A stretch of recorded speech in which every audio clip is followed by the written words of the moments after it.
Baay'ee kan nama dhibu qabxii tokko keessaati waa'ee feminizimii otoo duukaa wal qabate keessumaa gara mana keenyaatti yookiin immoo gara waldaa kiristiyaanaatti dallaa waldaa kiristiyaanaa keessatti deebisnee too ilaalle religious feminism warri jedhamanis jiru. Religious feminism yookiin immoo dubartoota amantaa duukaa wal qabate kan jiru. Dubartoota amantaa duukaa wal qabsiisanii warra hojjetan jechuudha. Olaantummaa dubartoota amantaa duukaa wal qabsiisanii kan hojjetan jechuudha. Baay'ee wayi akka qo'annoon tokko tokko agarsiisutti barsiisumti feminizimii kun yookiin immoo falaasamni isaa sun akka inni ka'uudhaaf balbala kan bane eessaati jedhamee yaadama waldaa kiristiyaanaa keessaati. Waldaa kiristiyaanaa keessaati religious feminismii warra jedhamanidha. Kuni baay'ee mataasaatti baay'ee bal'aadha kuni of keessatti kan qabatu maalinni baay'ee kan nama gaddisiisu waa'ee jarree kana yeroo laaltanii they produced their own Bible. Macaafa mataa isaaniillee haga isaan baafatanittidha kan jiru. Maqaa dhiiraatiin kan barreeffame kan jiru saala dubartiitti geeddaranii yaa Waaqayyo abbaa keenya isa jennee kadhannu haadha keenya dubartiitti geeddaranii yeroo isaan kadhataniin argamaa jedhamee barreeffamni qo'annoo gara barreeffameetudha kan argamu. Kanaaf women's Bible kan jedhu tokko anis argeen ture women's Bible na argeen ture sirriidhumatti. Na keessumaa gara waldaa kiristiyaanaatti yeroo finnee ilaallu eessaa dhufe akkamittiin dhufe jennee yeroo kaasnu waldaa kiristiyaanaa keessatti tajaajiluu kan danda'u gaggeessuu kan danda'u warra dhiiraa malee dubartoota miti kan jedhu irraa kan ka'edha. To oppose this ideology. Na dhugaatti immoo sagalee Waaqayyoo keessatti yeroo laallu warra dhiiraa duwwaan haa gaggeessan duwwaa kan jedhu sagalee Waaqayyoo teenyee yeroo qorannu ani hamma gama kootti jechuudha. Kanadha kan hin jedhu hin qabu.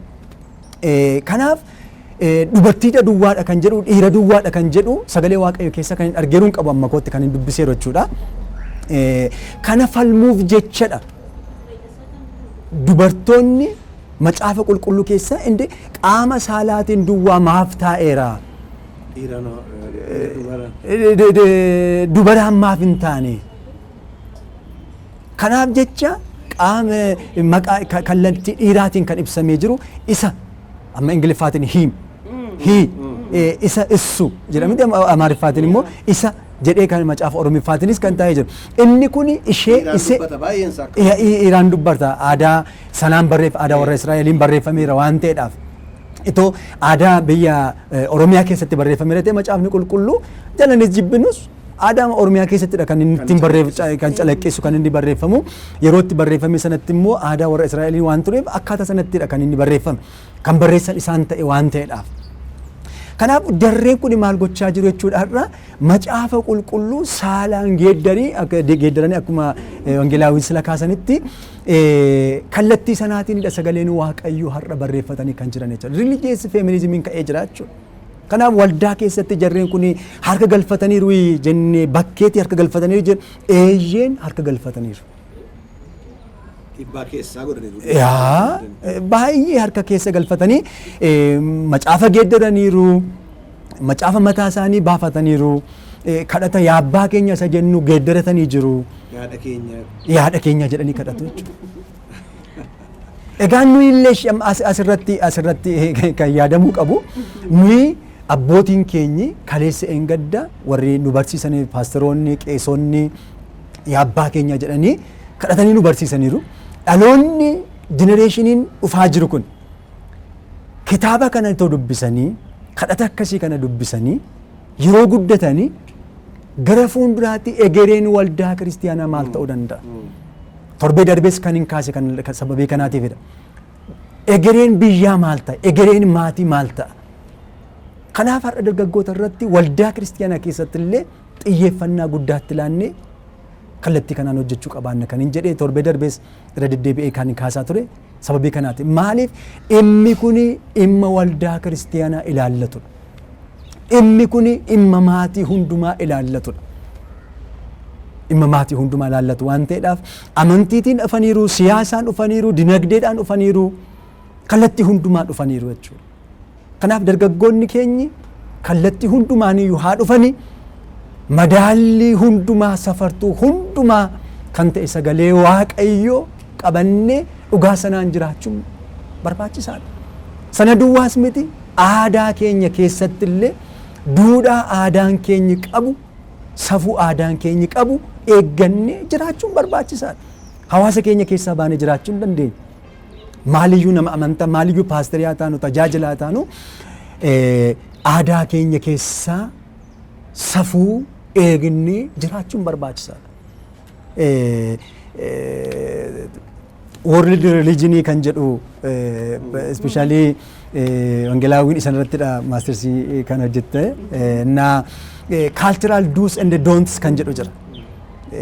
Waanuma argame duwwaa miti nuyi keessa dhillinnee kan harka keenya galfannu maalidha kan ani bira gahee raawwachuu hin danda'u.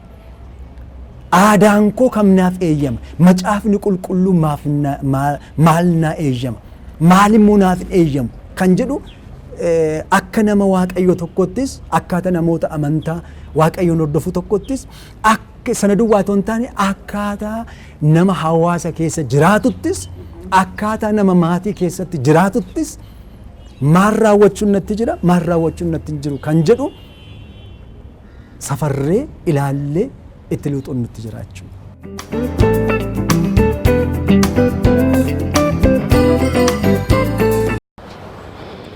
Tole waaqayyo si haa eebbisu gaanii waa baay'ee amma kan nuti ilaalle jechuudha. Feminizimii kanarratti olaantummaa dubartii isa jedhu jechuudha. Quotationii keessatti kana qabannee deemaa irraa dubartiin olaantu irraan quotationii suni waan hundumaan olaantummaadhaan kan bittu ta'uutu irra jiraata isa jedhu irratti dubbachaa irra kun immoo faallaa dubbii waaqayyoo faallaa wangeelaa akka ta'edha kan nuti ilaalaa jirru. Haa ta'uyyuu ani wantin jechuu barbaadu asumaanis ati dhaamsas haa ta'u waan tokkos geggeessitooti waldaa kiristaanaas nu dhaggeeffatu. Geggeessitootuma biyyaallee kan taaniin dhaggeeffatu sagantaa kana jedhee yaada. Yeroo ka'anii jirri akkuma sila jennee dhugaa tokko irratti hundaa'aniiti. Dhugaa tokko qabataniitu deemanii ekstiriimii deemaniitu waan hin taane keessa galan. Dhugaa waldaa kiristaanaa keessa jiru yoo ilaalles amma dhuguma akka dubbii waaqayyootti dhalaaf dhiira wal qixxeetti ilaalaa jirra. Aboodhuma taayitaa geggeessummaa malaalchisee illee waldaan kiristaanaa tokko tokkollee itti fayyadamu. Dhalaa tokko tokkotti itti fayyadamu. Baay'ee itti fayyadamu geggeessummaa keessatti. Waldaan kiristaanaa baay'een immoo tajaajiluma dubartiillee geggeessummaa dubartiillee amananiin fudhatan waldaan tokko tokko. Inni kun yeroo warri sobaa kun alaa dhufan akka isaan fudhatan isaaniin godhoo isa jedhu na yaachiseenaan. Dhugumayyuu dhiibbaan nurra jira. Meerra geggeessummaa keessa dubartiin, meerra jaarsolii keessa dubartiin, meerra isa jedhu yaadanii gara sanatti hin fudhatanii yoo baalaansi gochaa jiru geggeessitooti waldaa kiristaanaa. Isa jedhu situ asumaan akka dhaamsaati. Maaliif yoo ilaalte hin jiran amma iddoo baay'ee ilaaleeran hin jiran dubartiin taalentiidhaan geggeessuu danda'uudhaan kennaa sanaan dibamtee jirtutu jiru. Dhiiruma amma dubartii sana geggeessuu hin dandeenye bakka kaa'u. Kun immoo waanuma jiru reaalitiidha. Dhugaa ganuu hin dandeenyu. Yeroo kana warri waldaa keessa taa'anii ilaalan kana miijanan isa alaan dhufu kuna argatan fudhatanii akka isaan ba'an fudhatanii expand akka godhan hin godhu isa jedhu asumaan.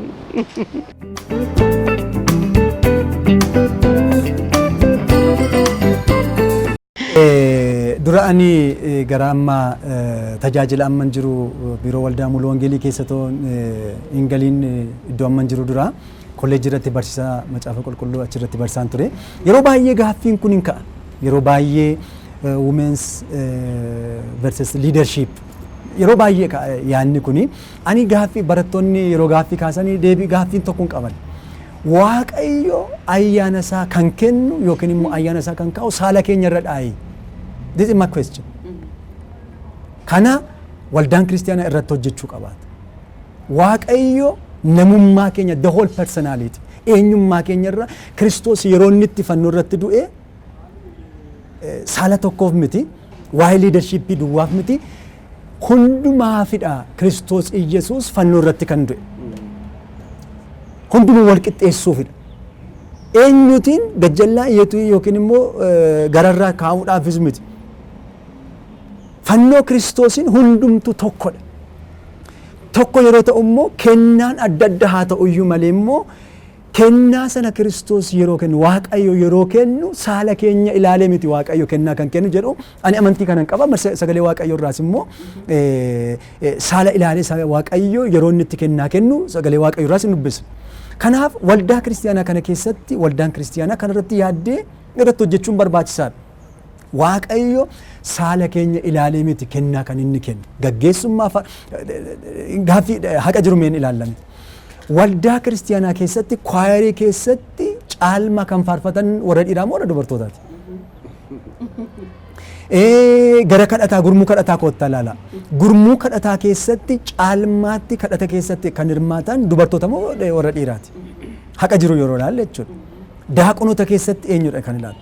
Eshi asirratti ergisaan tajaajiluu danda'anii kallattii gaggeessummaatiin immoo dubartoonni kan inni gaggeessuu hin dandeenye maalidha?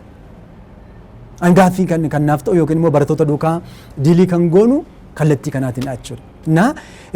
Kuni waldaan irra deebitee yaaduu kan isheen itti qabaattudha jechuudha. Kuni immoo ta'uu baannaan ammallee balbala kan banudha. Akkuma wangeelaawwan sila kaastanii kuni waldaan kiristiyaanaa irratti hojjettu taanaan waldaan kiristiyaanaan hundumaaf dubartootaafis nama ayyaana qabuuf akkana jenna dubartootaaf dhiiressa jedhu nama kennaa ayyaanaa sana qabuudhaaf kennaa sanaaf bakka sanaaf nama madaalu kennaa madaalu sanaaf balbala banuun barbaachisaadha. Dhimma dhiirummaa yookiin immoo dubartummaa miti kun. Dhimma ayyaana ta'uu qabaata hojii waldaa kiristiyaanaa jechuudha. Kallattii kanaan dhalamuu qabaata. Itti dabalees immoo of eeggannoo kan barbaachisu istiin waan dubartoonni xinnaataniif calma jedhanii sassaabanii gashuunis immoo barbaachisaa miti. Of eeggannoon barbaachisaa. Kennaa qabaa bakka sanaaf fakkeenyaaf sila kaastaniittu haala biyyaa duukaa wal qabsinnee haala bulchiinsa garaagaraa duukaa dhaabbata garaagaraa keessa dubartoonni waan hir'ataniif jennee ga'umsa kan hin qabne fidanii kaa'uun barbaachisaa miti. Gidduu ayyaana sana qabu dandeettii sana qabuudha saala dhiifnee. Definitely kallattii waldaa kiristiyaanaatiin kennaan ilaalamuu qabaata. Kallattii sekulaariitiin ga'umsi ilaalamuu qabaata. Kallattii hojii addunyaa keessaan ilaalamu namni tokko waraqanni isaa gahaadhaa bakka sana guutuu danda'a jedhamee ilaalamuu qabaata malee waa'een saalaa ilaalamuu qabaatu. Saala irratti xiyyeeffachuu qabaatu. Kuni dogoggora. Madaalli isaa eeggachuu qabaata. Dargaggoonni keenyis nuyi waan dubartoota taaneef yookiin immoo jedhanii jechuudha. Nuyi dubartoota jedhanii waa'ee barnoota isaanii irratti carraa guddaan nuuf jira. Dhimmi dubartootaa maaloo dubartoota wanti baay'ee kan ka'u jira bara kana keessatti. Dubartoonni hojjennaan sammuu biriiliyaantii ta'e qabu. Warri dhiiraas akkasuma ani waan tokko amanan Waaqayyo sammuu ifa ta'e nuuf kenneera. Itti hojjennaan jechuudha. Yeroo keenya laannee itti hojjennaan Waaqayyo sammuu gahaa nuuf laateera. Sammuu keenya eebbisee nu uumeera Waaqayyo. Galanni Waaqayyootiif haa ta'u. Waaqayyo eenyuufiyyuu hin oo'u Waaqayyo. Hundumaaf wal qixxe hojjeta Waaqayyo. Kanaaf waldaa kiristiyaanaattis haa ta'u kallattii sekulaariitiinis addunyaa kana keessatti hojiitiin ilaalame yeroo itti ilaalamu waa'een saalaa adda bahee suni dhiifame waa'een ayyaanaa fi waa'een dandeettii ilaalamee hojiitti gara hojiitti gashuu barbaachisaadha. Yoo kana ta'u baate biyya doomsuu ajjeesuudha kan ta'u. Biyya balleessuudha kan ta'u. Biyya balleessuudha kan ta'u ilaalla hin argina. Dubartoonni obboloonni dubartoota dhiiraa olitti ga'umsa guddaa yeroo isaan hojjetan abaluu kan jedhan baay'ee biyya kan guddisaa jiran boonsaa kan jiran hojii isaaniitiin nu boonsaa kan jiran baay'eetu jiru. Tajaajila waldaa kiristiyaanaattis akkasidha. Kanaaf ammallee carraan hundumaaf laatamuu qabaataadha kan hin jedhamu. Nama dandeettiif kennaa qabu. Istil kun hubatamuu qabaata. Irra deebi'een jedha nama dandeettii fi kennaa qabuuf namummaan isaa ilaalame bakki laatamuu qabaata kan jedhudha.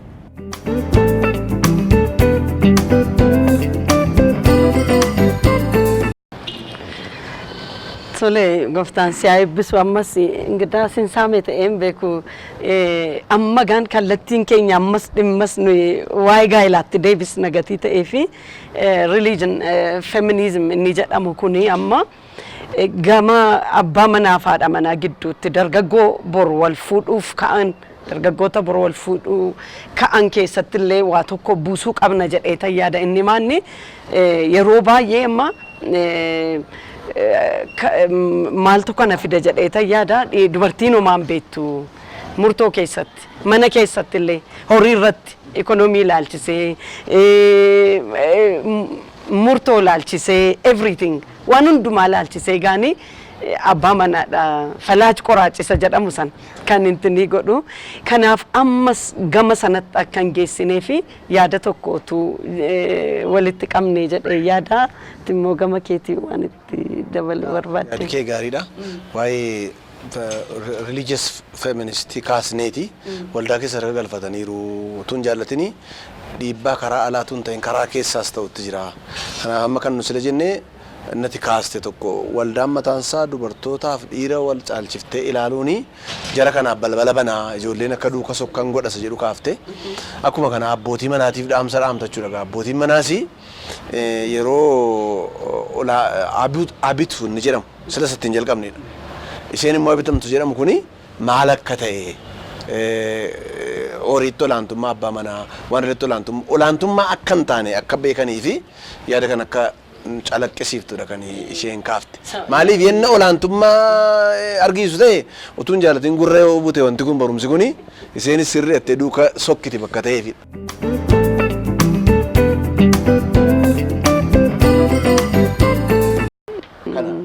Walumatti gaan samaraayiz gochaa deemna yeroon keenyas deemaa jira samarii masa. Tumaan dhaamsa waldootaafis mee dhaamtu dargaggootaafis dhaamtu nu dhaamta. Egaan akkuma ilaalletti barnoonni nu ilaalle kuni xumurameti ganaa reehuma jalqabne baay'eedha baay'ee dhiibbaa qormaata dargaggootaa bara kana keessaa jedhaman keessaati qabxii tokkodha kan kaasne ariitiidhaan jechuudha. Gabaabamatti dhiibbaa yookiin immoo barumsa feminizimii kana kan kaase dhiibbaa warra dhiiraarraa dubartoota irratti jirudha. Kanaaf har'a waldaa kiristiyaanaa mana keessatti kaasee waldaa kiristiyaanaatti even aga biyyaatti illee yeroo ilaalu silaa wangeelaawiin kaasanii turanii wanti ta'uu qabaatu tokko maa'inni mana keessattis haa ta'u waldaa kiristiyaanaa keessattis haa ta'u akkaataa biyyaatti illee haa ta'u jala muramee hubatamuu kan qabaatu Waaqayyo dhiiras dubartootas waluma qixxe ilaala jedhee abdii guddaan qabu. Yoo akkas jennee amanna ta'e maal? Dubartoonnis warri dhiiraas waluma qixxe mootummaa Waaqayyo galu jennee yoo yaadna ta'e. Istilgin gaheen hojii adda adda ta'uu danda'a. Fakkeenyaaf qaamni keenya keessatti harki keenyi miilli keenyi hojii faakshinii mataasaa qaba. Gahee mataasaa qaba. Harki koo miilli koo gahee mataasaa qaba. Mana keessattis gaheen dubartootaa gaheen haadha manaa gahee tokkodha. Kan abbaa manaas gahee tokkodha jedhee yaada. Kanaaf abaluu haa bitu, abaluu hin jalaa ta'u, abaluu bitamuu qabaatti kan jedhu ta'uu qabaatu. Kanaaf inni kuni gara sagalee Waaqayyootti deebi'uu qabaata. Waldaan kiristiyaanaa maatii irratti jala murtee hojjechuu qabaatti. Tajaajiltoonni keenyi, paasteroonni keenyi waldaa kiristiyaanaa irratti waa'ee maatii ilaalchisee xiyyeeffannaa itti laanne hojjechuu qaban. Maaliif maatiin hin jiru taanaan waldaan kiristiyaanaa bor jiraachuun rakkisaadha. Maatiin hin jiru taanaan bor biyyi itti fufuun rakkisaadha. Dhaloonni bor itti fufuu rakkisaa ta'uu danda'a. Har'a maatiin gaaffii garaagaraa keessa galee jira. Yeroo biraa Waaqayyo carraa nuuf kenna jedhee yaada. Haala abboorshinii fi haala maatii diigumsaa kan kaasne ilaalle jiraachuu danda'a. Dhaloonni kun of eeggannoo sana keessaatii bahuudhaaf yoo dubartoonnis dhiirris waluma qixxa mootummaa Waaqayyoo galuu dandeenya jennee yoo yaadna ta'e dubartootaaf warra dhiiraaf ilaalchi sagalee Waaqayyoo qabu qabaannee dargaggoota keenya irratti hojjechuu qabna, maatii irratti hojjechuu qabna, biyya irratti hojjechuu qabna, waldaa kiristaanaa irratti hojjechuu qabaanna jedhee yaada.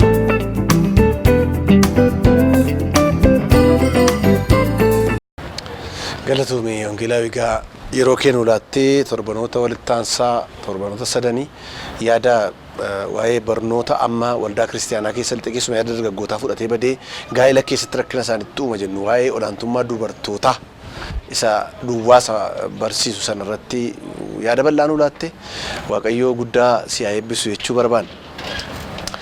Daawwattoota keenya kan daawwachaa jirtan TV mo'aa sagantaa maaddii maatiiti. Marii torban sadan darbe walitti aansinee Wangeelaa Maarqosii wajjin qabaachaa turre hin xumuramne yaada bal'aadha. Waaqayyo enna jedhee yeroo biraa deebinee walitti deebina. Amma garuu hamma yaada hamma torbanoota darbe kana walitti fufiinsaan darbaa ture keessatti baay'ee eebba guddaa argattaniitu jennee amanna. Akkuma kanaan dura gochaa turtan yaada qabdan karaa bilbilaa ta'uu, karaa tekstii ta'uu, karaa iimeelii ta'uu nu gumaachaa isiniin jenna. Asumaan egaa sagantaa keenya hin golomna. Amma sirra deebinee baay'ee guddaa galatooma isin jechuuf barbaanna. Baay'ee guddaa galatoomatillee. Eeyyee daawwattoota keenya sagantaan keenya egaa kana fakkaata ture yeroo biraa ammas deebinee wal argina. Amma torbee sagantaa biraadhaan deebinee wal arginutti bakka jirtan hundumaatti nagaa Waaqayyootiin turaa kan isiniin jedhu aniif qabbanee akkasuma dassuu fi fiqiruu waliin ta'uudhaanii sagantaan TV mo'aa hin nafe itti fufaa asumaan nagaa isinitti dhaamna torbee deebinee wal arginutti nagaa Waaqayyootiin nu turaa.